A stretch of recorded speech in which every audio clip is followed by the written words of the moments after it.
Namo Tassa Bhagavato Arahato Samma Sambuddhassa. Namo Tassa Bhagavato Arahato Samma Sambuddhassa. Namo Tassa Bhagavato Arahato Samma Sambuddhassa. Buddham Saranam Gacchami, Dhammam Saranam Gacchami, Sangham Saranam Gacchami, Tudayambi Buddham Saranam Gacchami, Tudayambi Dhammam Saranam Gacchami, Tudayambi Sangham Saranam Gacchami, Tadayambi Buddham Saranam Gacchami, Tadayambi Dhammam Saranam Gacchami, Tadayambi Sangham Saranam Gacchami. Namo Buddhaya, Namo Dharmaya, Namo Sanghaya. Namo Buddhaya, Namo Dharmaya, Namo Sanghaya. Namo Buddhaya, Namo Dharmaya, Namo Sanghaya. I take refuge until I am enlightened in the Buddha, the Dharma, and the Sangha. Through the positive potential I create by practicing the six paramitas, may I soon attain enlightenment in order to benefit all sentient beings. I take refuge until I am enlightened in the Buddha, the Dharma, and the Sangha. Through the positive potential I create by practicing the six paramitas, may I soon attain enlightenment in order to benefit all sentient beings. I take refuge until I am enlightened in the Buddha, the Dharma, and the Sangha. Through the positive potential I create by practicing the six paramitas, may I soon attain enlightenment in order to benefit all sentient beings. May all sentient beings have happiness and its causes. May they be free from suffering and its causes. May they never be parted from the happiness beyond suffering. May they abide in equanimity, free of bias, attachment to the near, and aversion from the far. I shall cause this great compassionate Buddha please inspire me to be able to do so. Reverently I prostrate with my body, speech, and mind, and present clouds of every types of offerings, actual and mentally transformed. I confess all of my negative actions accumulated since beginningless time, and rejoice in all the virtues of all holy and ordinary beings. Please remain until cyclic existence ends, and turn the wheel of Dharma for all sentient beings. I dedicate the virtues of myself and others to the great enlightenment. However innumerable all sentient beings are, about to save them all. However inexhaustible my delusions are, about to extinguish them all. However immeasurable the Dharma teachings are, about to master them all. However endless the Buddha's way is, about to follow it completely. Om Mani Padme Hum. Om Mani Padme Hum. Om Mani Padme Hum. Tayatam Gate Gate Parasamgate Buddhi Swaha. Tayatam Gate Parasamgate Buddhi Soha. Tayatam Gate Parasamgate Buddhi Soha. Hello. Excuse my little sort of suppressed sneeze before, where we were chanting, I think was the four immeasurable prayer. And I added a fifth immeasurable sneeze.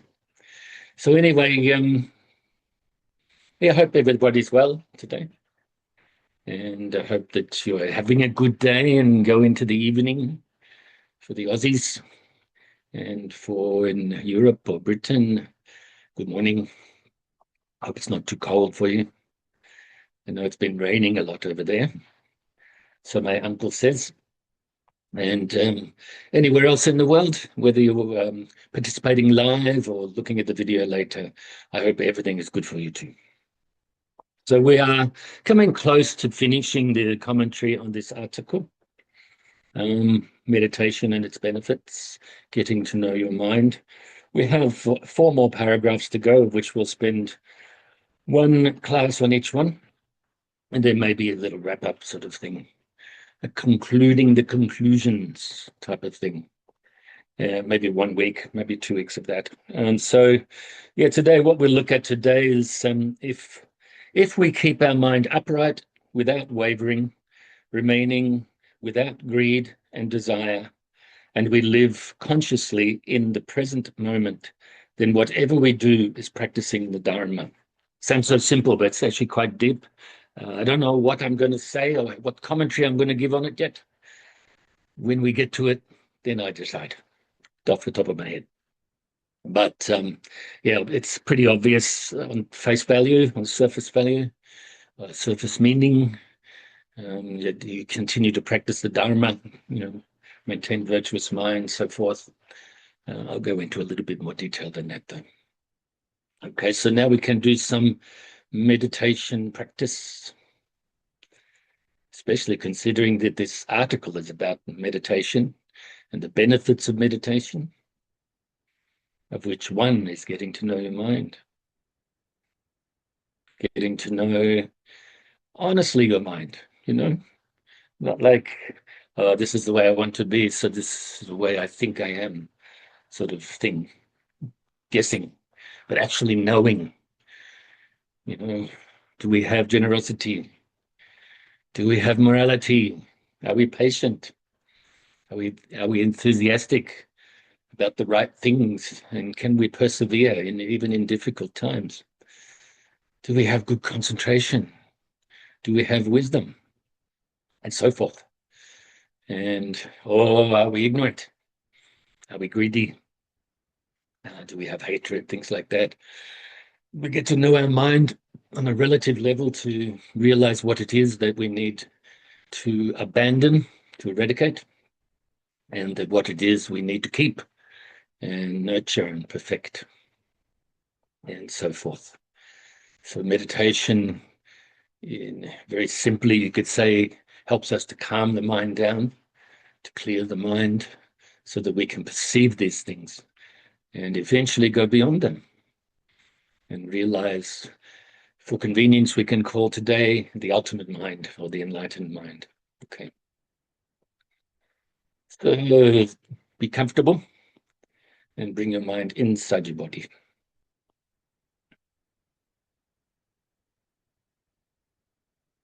Focusing on different parts of your body.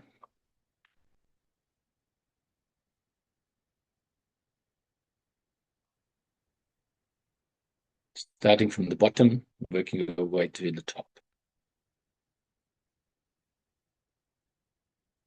So release the tension from all around your feet.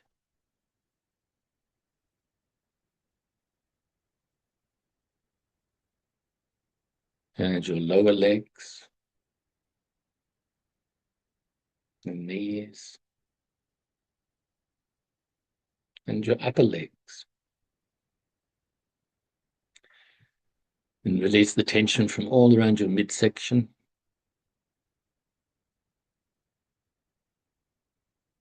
And slowly work your way up your upper torso, releasing whatever tension may be there as you work your way, the lower part, to the middle part, to the upper part.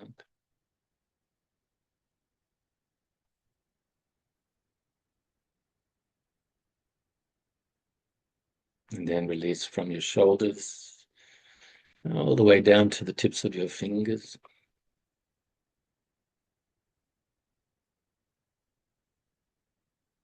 All around your neck and your head, obviously including your face.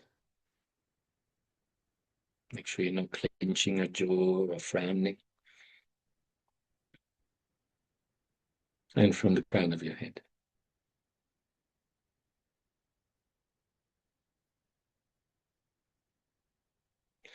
And now scan your body from the bottom to the top once more, briefly. And if there is any leftover tension, release it.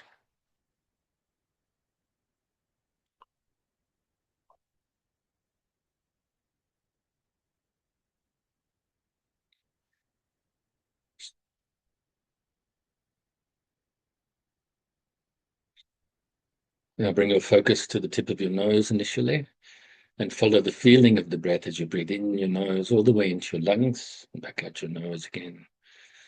Continue onwards, focusing on the feeling of the breath. You can also add the extra technique of counting the breaths from 1 to 10. But if you get distracted on the way towards 10, then go back to 1 at that time. So breathing in and breathing out. Physically, that's all you have to do. Mentally, focusing on the breath. is all you have to do.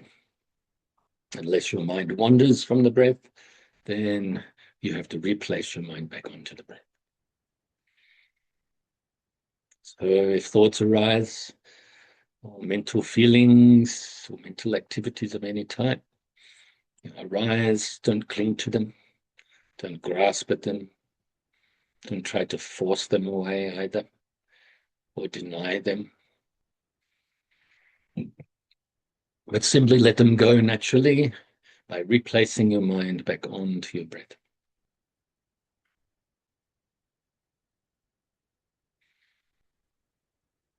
And if your mind starts to become dull or sleepy, then wake it up a little bit by refocusing onto your breath more brightly.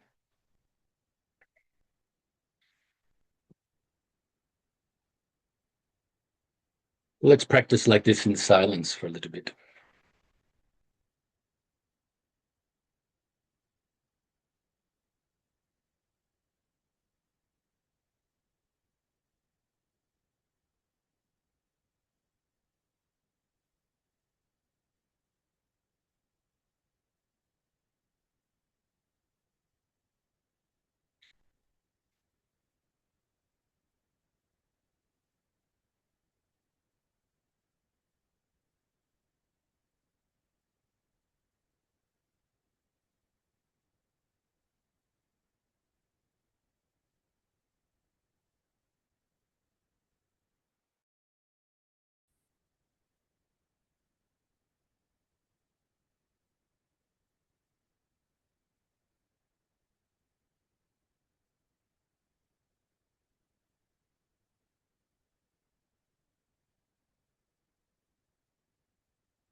So now we can feel pleased with ourselves, and fill our whole being with the universal loving kindness, utilizing the white light, the visualization of white light, filling your whole being.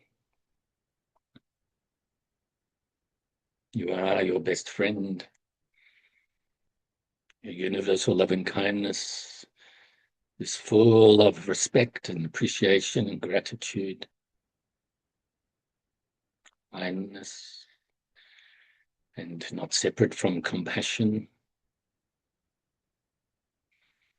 Fill your whole being with this white light and really feel the universal loving kindness.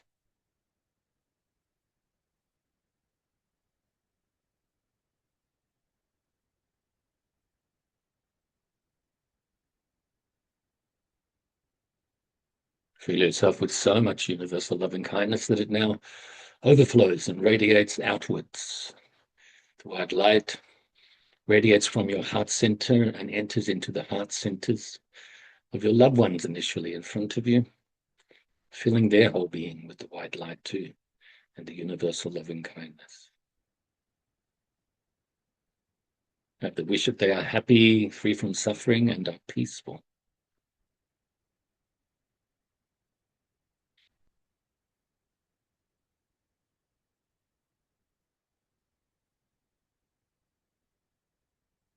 Also radiate the loving kindness to strangers,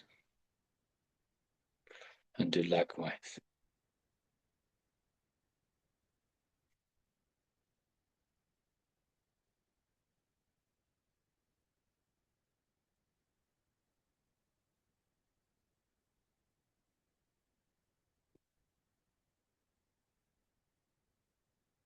And also include those we may regard as enemies,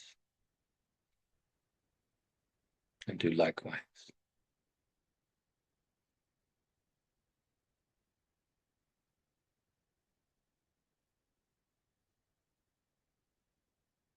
And now radiate this universal loving kindness to all sentient beings, starting initially around your immediate area. All the sentient beings that live on the land, under the land, in the waters, fly through the air, whether born from wombs, eggs, moisture, or through transformation.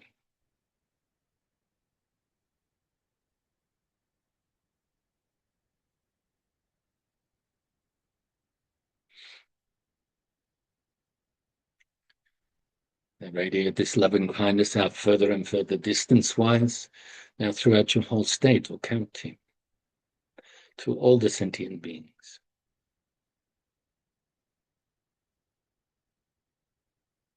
And through all the states and counties throughout your country.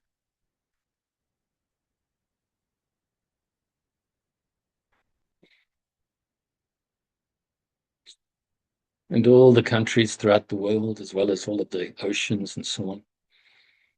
Radiate the loving kindness down to the core of the earth, from the core of the earth to the outermost atmosphere.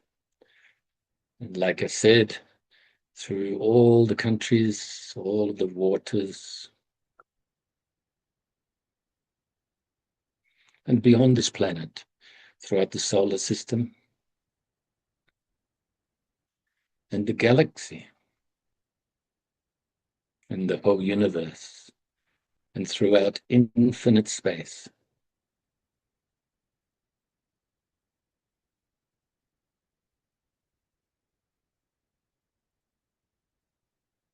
And now we will do the dedication prayer.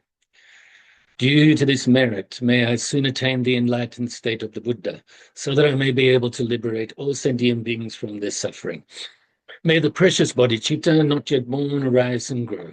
May that born have no decline but increase forevermore. And may the precious few of shunyata not yet born arise and grow. May that born have no decline but increase forevermore. Namo Buddhaya, Namo Dharmaya, Namo Sanghaya. So, let's have a look at this article now. Hopefully you're getting some good bits from it. I just poke myself in the eye with my glasses then. So if we keep our mind upright without wavering, remaining without greed and desire, and we live consciously in the present moment, then whatever we do is practicing the Dharma.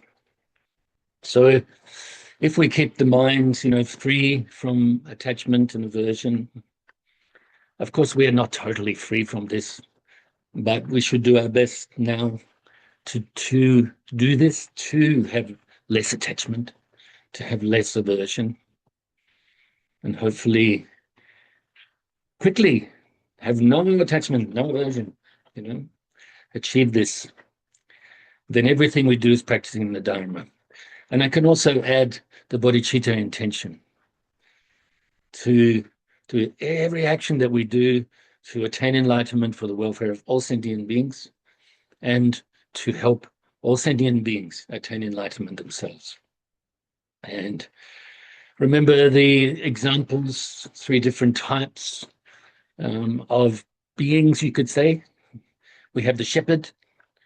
That's the bodhisattva that leads all the beings to enlightenment before they achieve enlightenment themselves, just like a shepherd leads the sheep through the gate before closing the gate. So in other words, ahead of himself or herself. The captain of a boat arriving at the destination the same time as the passengers. So this is the bodhisattva that attains enlightenment the same time as the living beings attain enlightenment. And then the king. The king has to become a king before he can benefit the subjects of the kingdom. So this is a being, a bodhisattva that attains enlightenment and then leads the sentient beings to attain enlightenment. They are all equal. I think some people have believed that the shepherd is the best one, but actually, no, there's no better one because they all have the same bodhicitta intention, okay? Of course, it depends on your own character. If you want to use, be inspired by a particular one, or all of them, it's up to you. So maintaining the bodhicitta intention, then everything we do develops merit, purifies vast amounts of karma, negative karma, and everything we do is practicing the Dharma. If we do something wrong, and then we recognize it and work our way to not repeating that wrong action again, this is practicing the Dharma. So even if we do something wrong, at that time, maybe not practicing, but if we recognize it, practicing. Have some positive regret for engaging in some negativities or negative actions, then resolve not to do it again, or at the very least, to decrease the possibility of it happening again. Bring to mind the Buddha, bring to mind your teachers, bodhisattvas, great beings, and sort of like do this practice towards them, with them in mind, because we ourselves are imperfect right now. Of course, it is ourself that trains our mind, that practices the Dharma, but we can be inspired by the Buddhas, bodhisattvas, and so on, and then engage in that practice. And then this is practicing the Dharma. Keeping our mind upright without wavering means to keep your mind, be mindful, be aware, be conscientious. For instance, if we are practicing meditation, formally sitting meditation, then we are mindful. In our case, we focus on the breath, for instance. So you'll be mindful of the breath, breathing in, breathing out. Then if the mind wanders from the breath, you'll be aware of it. And then you conscientiously replace the mind back onto the breath. And this is likewise with all of our activities. We focus, be mindful, keep a positive attitude, bodhicitta intention, good intention. Free from attachment and aversion or greed and hatred and so on. You are practicing the Dharma like this. But if we fall off the path, be aware of that, then conscientiously get back up onto the path again and continue onwards undaunted. Don't try to get anything. Don't try to get enlightenment, but just practice the Dharma.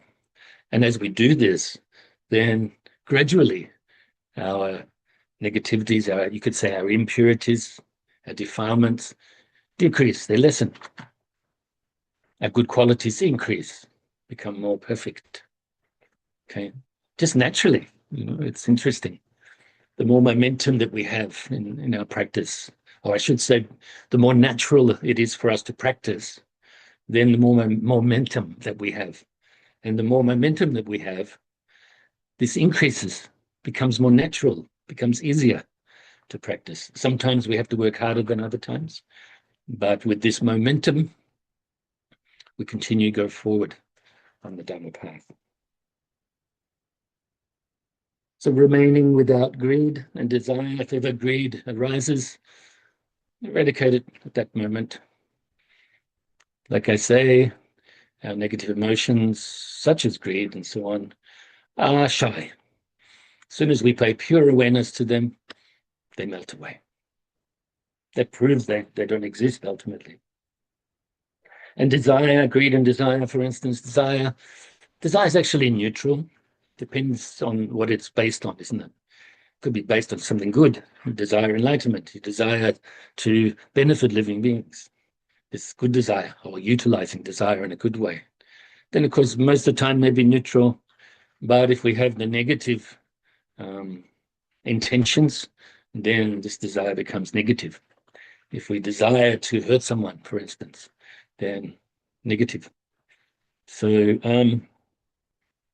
but I think maybe we're talking, the words I'm using here, greed and desire, are often used, maybe attachment is better. But I wanted to point out two qualities, the greed and desire. In this sense, the desire is quite subtle. The greed is kind of bigger, We're following the desire and becoming greedy with it. We're clinging to something or grasping at something. And we live consciously in the present moment. So we be mindful in this present moment. Be realistic, be honest to ourselves. Are we engaging in good actions? If we are, continue. Or are we engaging in some negative actions, or I don't care type actions? Then change that to be more positive and more beneficial for yourself and others. Then whatever we do is practicing the Dharma. I noticed that my mum has got her camera off. I think she must have gone to the toilet, but I'm just going to go and check on her just to see if she's okay. I won't be a moment.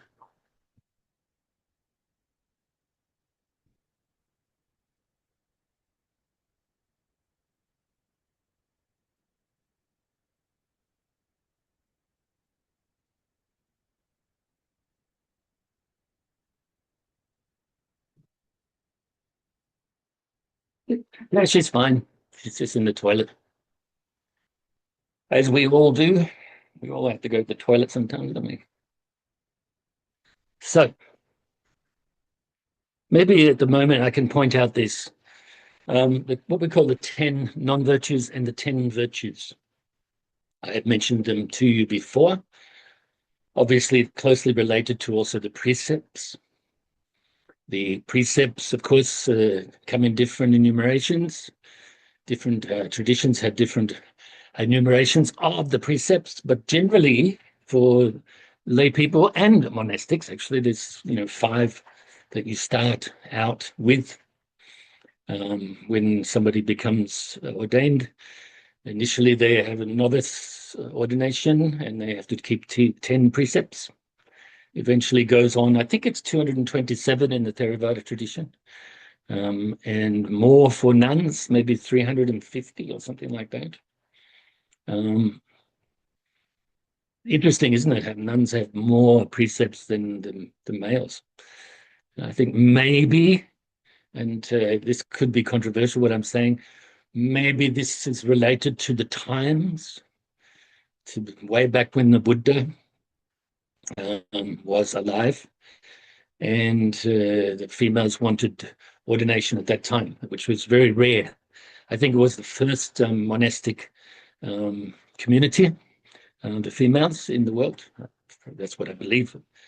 I could be wrong.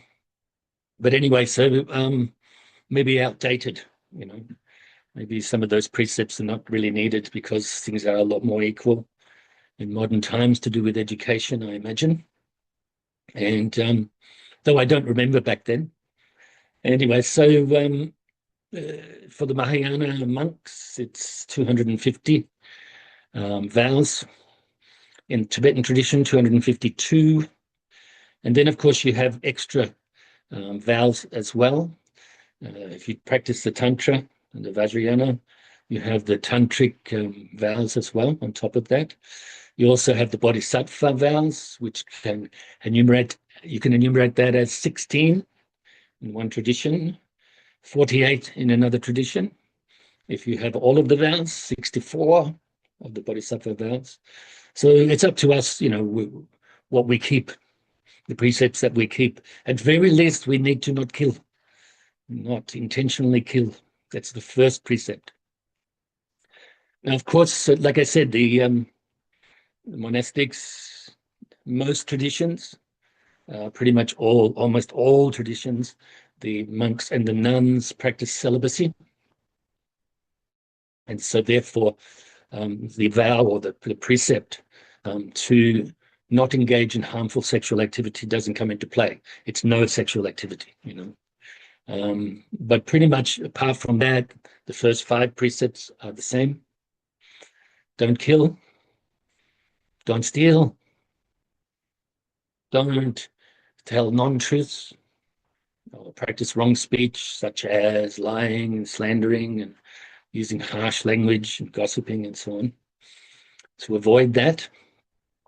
And also to, like I said, to not engage in harmful sexual activity, such as adultery and aggression and so on. And also to not ingest the alcohol or the drugs, things like that make the mind all fuzzy, So that's the 5 precepts, basically. Then, of course, the lay person can take an extra 3, including not to take the high seat, not to dance or wear jewelry or makeup, and not to have a high bed and things like that. Not what I call not showing off, not sort of puffing up the ego and humbling ourselves. So I think, what does it say here? Minutes 45. Oh, wow, it's actually gone down quite quickly. That doesn't sound right, but anyway. As Leanne said to me, I was a minute or 2 late, so I apologize for that. So anyway, 10 non-virtues and 10 virtues. The first 3 relate to the body, and that is to not kill, not destroy life, but instead respect life and protect life if you can, of all beings. Don't take what is not freely given, so don't steal. And this is quite subtle as well, not just physical things, but this is related to, time and energy and so on as well.